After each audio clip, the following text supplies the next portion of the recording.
Il y a quelques semaines, Japan Expo Sud ouvrait ses portes pour 3 jours au parc Château de Marseille. On se retrouve encore cette année dans un salon très classique, mais organisé avec un certain savoir-faire.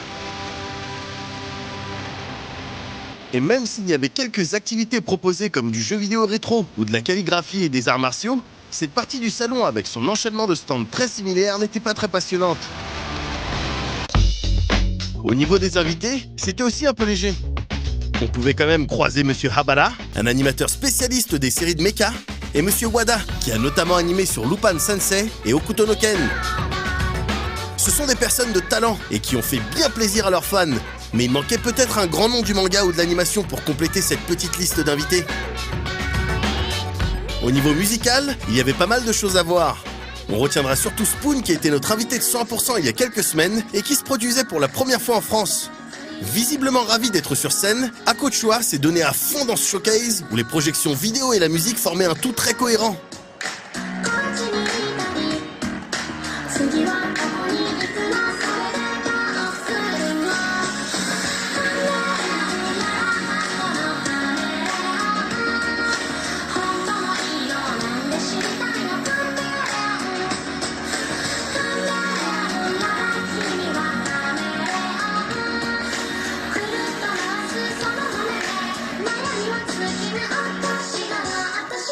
Quant à Umi-kun, c'était sûrement la star musicale du salon. Ses diverses activités sur le net, en convention et bien sûr dans Japan in Motion lui permettent d'avoir maintenant une très belle fanbase. Et c'est plutôt mérité. Toujours à l'aise dans son rôle de cosplayer touche à tout, il a attiré beaucoup de monde pendant son showcase.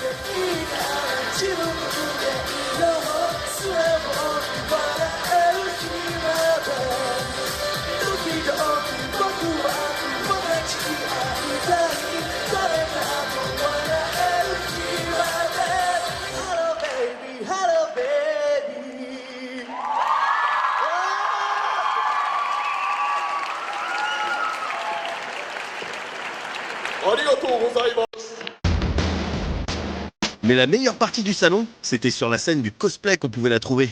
Cette année, pour la première fois, les sélections du World Cosplay Summit ont été transférées à Japan Expo Sud. Résultat, une salle qui a fait le plein et surtout une succession de costumes magnifiques sur scène.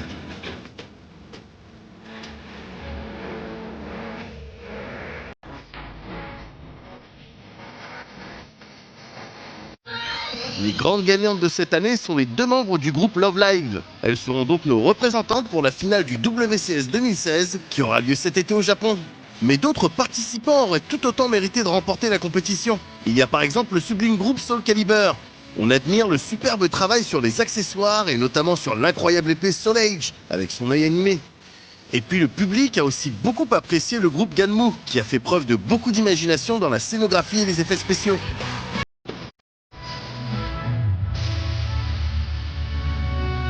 Les autres concours du vendredi et du dimanche étaient également de très bon niveau, avec de nombreux cosplayers qui ont fait le déplacement de loin.